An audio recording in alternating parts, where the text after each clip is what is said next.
You're listening to 4CRB's interviews and talkback series. Yes, the wonderful Monkeys and Daydream Believer. I think that might be our new theme song, David. Yeah, that would be good for us, wouldn't it? Daydream Believers. All of you out there who like, everyone tells me how much they like Colin and the Judge. Well, so maybe we are the Daydream Believers. Well, we had a song at the beginning of the show just for the fact that, you know, we weren't quite ready. We needed to do a few things here with some of the new software systems, but we're ready now. Good morning to you, David Ashton Lewis. Good morning to you, Colin Ivanov Belevsky. Oh dear, I've got a different middle name He every does. week. He's got this Russian, Pole, German quality in him. Okay.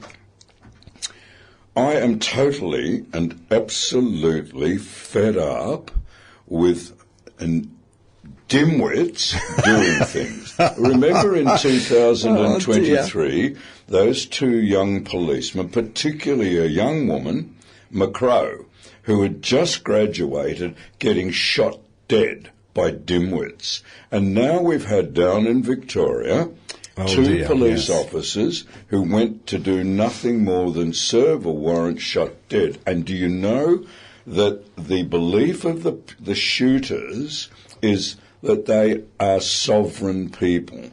Now listen, I've studied constitutional law. I know what sovereign means. I can tell you now, 100% of people I speak to who are not legally trained but claim sovereignty and sovereign haven't got the first clue what it means. Now these sovereign citizens are people who believe everything negative. They believe that government doesn't apply to them because government is a conspiracy.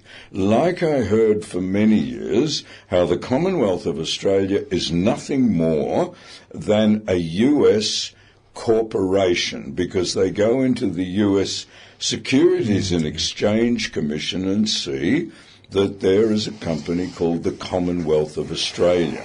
And so they then out of that expand that we are nothing more than servants of the United States. Now, for those who have listened to me for the last 15 years, for those who have paid me compliments, which I've had many from kind and decent people, I did not become a senior counsel, nor a graduate in law before that, nor a judge by being a dimwit, by being a fool. I had to spend 12 years at school, 4 years in a law faculty, 2 years postgraduate under learned lawyers. That's 6 years. And then before I could put up a nameplate, I had to do another year under a barrister of at least 10 years standing. And so I've listened throughout my professional life. You have probably heard me say that this is my 50th year in the law. I have heard lawyers, and I must say probably at least 50% of lawyers, solicitors, barristers and judges that I have known are arrogant, rude and discourteous, full of themselves. The other 50%, possibly a bit less, have been decent, humble, upright men and women. But there is nothing worse than an arrogant know-nothing. Look, I think that every vocation has the human condition spread all the way through it, from very, very smart, humble people to very, very smart, arrogant people to the rest of this spectrum. Well, let me just pick up on that. There's only one thing worse than a smart, arrogant person, and that's an educated and learned, smart, arrogant person. But I go back to this sovereign citizen. It is absolute and utter nonsense. They do not believe that the law applies to them, and it was kicked into even more prominence during COVID. No one can criticise what the Palaszczuk government did up here in not letting board, and not just her government, but all the governments, particularly I think Mark McGowan in Western Australia, the way they pushed us back towards being 6 independent little countries rather than being the Commonwealth of Australia. And then we had limp-wristed, afraid federal governments who sought to do the right thing by having these councils where they all came together. Not once did those governments, federal, say to the states, no, you are not doing that, and if you do it, we'll use constitutional powers to override you. So what this brings out to me, I am tired of groups not doing enough. Why have we got youth crime going out the door? Why have we got education systems being run by left-wing, idiotic, woke, DEI cancel culture? Why are we learning about the 8 or 9 genders? Why are we teaching children that they can be something else when we're failing to teach them the basis of this good country? So what we do is we bring into our shores people who come from far less developed economically, socially, politically, and culturally countries who stand up and start telling us that they can teach us. And then we have people in our society who turn around and say, oh yes, there is much you can teach us. And do you know what those people are? They are people who have never read a history book properly. Look at what's happening with Russia and the Ukraine, and with Gaza and Palestine. All I say to all of those, whether you're pro, whether you're for, whatever, go and read about the history of these things. Correct. Before you even start marching in streets, opening them up. Now, listeners, I apologise to you. I have just reached the point with these 2 police officers doing nothing more than their job, saying goodbye to their wives in the morning, see you this evening, and they didn't come home. All because some dimwit who believes he's not bound by the laws of Victoria or Australia can take, and I hope they catch him. Now this then raises, we have to start really punishing people. You imagine the youth crime today if it was being carried out in 1880 with young men on horses riding into homes and that, they would eventually be caught and they would eventually probably be hanged. Now, we don't have the death penalty now. That's another topic. That's a very big debate, that one. But we have got to start doing more. We have got to definitely start doing it. Now, I thank you for your patience, Colin, because I'm about to get off my soapbox. Right. Well, there's a lot in that one, Yes. and you're absolutely correct. What has transpired in Victoria was an absolute tragedy and travesty. I am still aghast to this day and age that you live in Australia, you live in a community, you choose to live in a community, you'll be brought up in a community, and don't realise that you are bound by the social and legal rules of the culture you choose to be amongst. Don't want to be a part of it? Find somewhere that you go. How dare people say, well, we want to abolish Australia and burn the Australian flag. And it starts off small. I shouldn't have to pay rates because I live on a farm and I've grazed my own crops and I feed Australia. I generate my own power and I deal with my own waste. At the end of the day, I shouldn't have to pay rates. What phone are you using right now? You're a part of a community. What road did you travel on to come in to talk to me about your grievance or complaint? Yes. You're part of a society. Thank you. That's the key. If you generate your own power, if you grow your own food, if you contribute, whatever. But the problem for you is you live in a land called the Commonwealth of Australia. Sure. Which has hospitals and roads, 6 states, armed forces, and I don't want to hear, we should abolish them. We should abolish your idiocy if you go and get educated. You're dead right.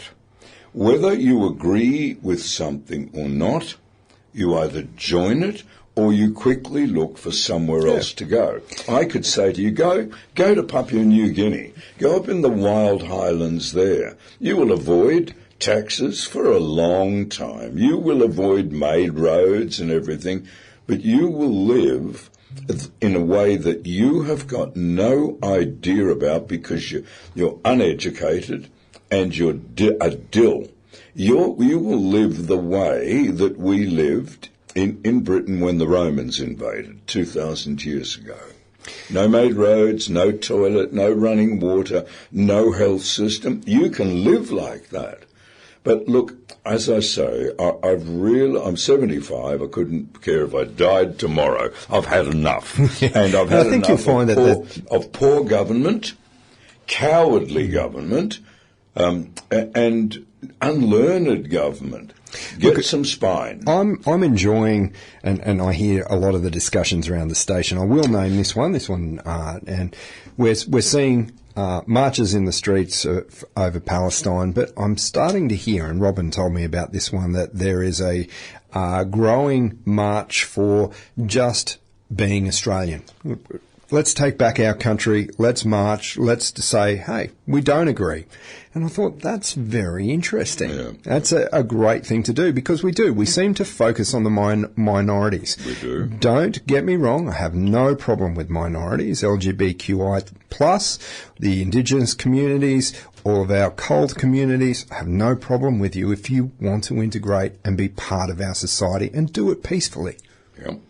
That's the difficulty, you see. We have perverted journalism today that has really moved from being reporters of fact to political views being spread. Well, I only want schools to teach what we need to know about our country and about our history.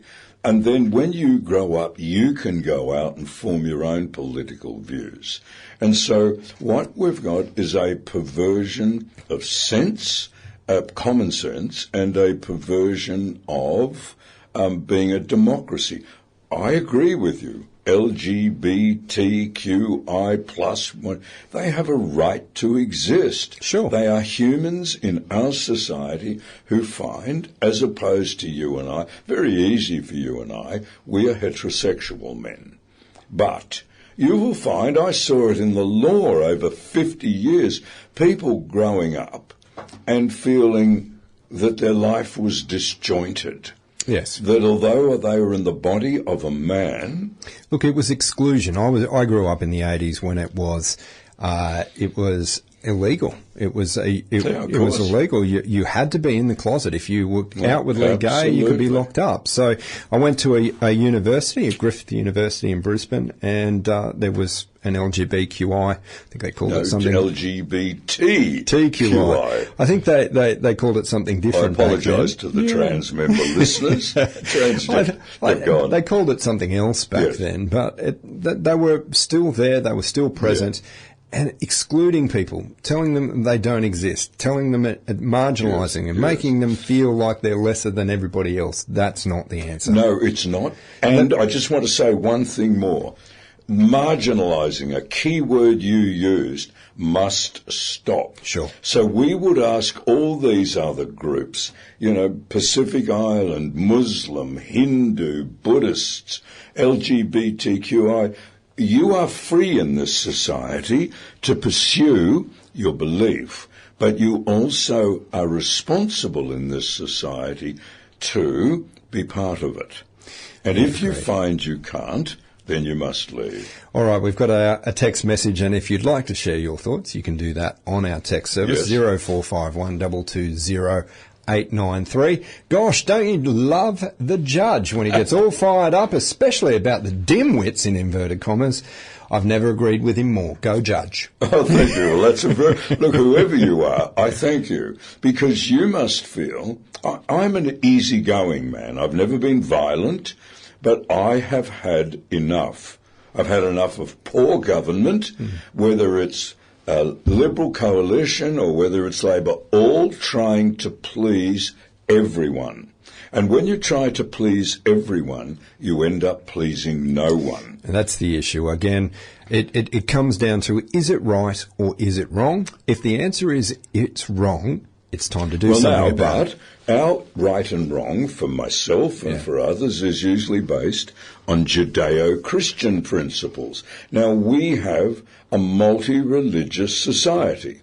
Now, my answer to them would be, I will respect your Hinduism, I will respect your Sikhism, I will respect your Buddhism, I will respect your Islamism, but I will not have you. This country was formed on these principles over 200 years ago. But here's the point. You need to respect our I culture. know many. Look, if we respect you, you should be respecting us. I visited a Muslim family this morning, and they are Sunni Muslims, moved from Lebanon, and I met them a couple of years ago, and I said, they said they loved Australia, and I said, why did you leave Beirut? And said, because we wanted our religion to be our private matter, and we understood that in Australia it would be that. We did not like the volatile nature of Islam now developing in the Middle East. Look, going back to the what's transpired in Victoria, it is absolutely horrendous. It is. Youth crime, another one. And again, I think one of the things that we're all sick of is not knowing exactly what the problem is. The Crisafulli government said, we'll change the laws, we'll get it right, we'll fix the problem. Well, the laws have supposedly been changed, and it is still happening. So I hear rumours, and again, I'm just going to use them as rumours because they're unsubstantiated. We're not locking them up because a youth being locked up today costs about $800,000 a year. There's no room in the jails is another one. What else have I heard? I've heard that that they're bound by, we've got nowhere to put them. What?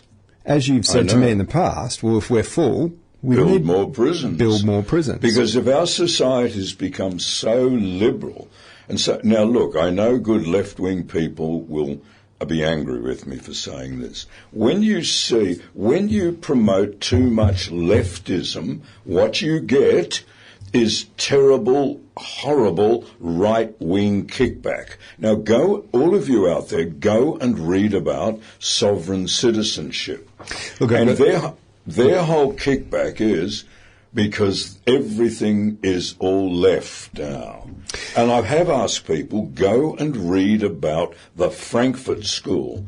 It'll be 100 years old tomorrow. Is that making sausages? No. But I wish they hadn't made sausage. You see the dimwits that I have to live with? No, I could never. Hey, I've got a great comment from our text line. Like Mother Teresa said, I will not march against war, but I will march for peace. Yeah, well, that's a lovely statement, sure. But how realistic is it? You're going to be so nice, and I don't wish to offend. I thank the person who wrote that in. You won't march against war, you'll march for peace. The two are not separate. Actually, my apologies, it's been clarified. Her statement was, I will never attend an anti-war rally. If you have a peace rally, invite me. Yeah, Mother Teresa. No, that is good.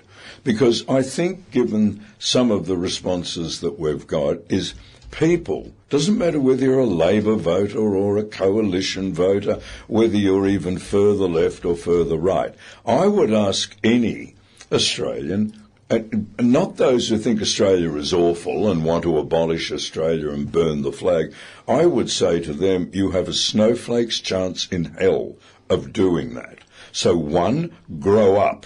2, read history. Before you start criticising the treatment of Aboriginals or the Palestinians, read and do critical thinking on it.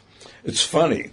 You will find, I've read Mein Kampf. Now, Mein Kampf reads lovely, but when the idiot who wrote it put it into practice, it was taken to its extremes. Very few humans I've ever met are extremists.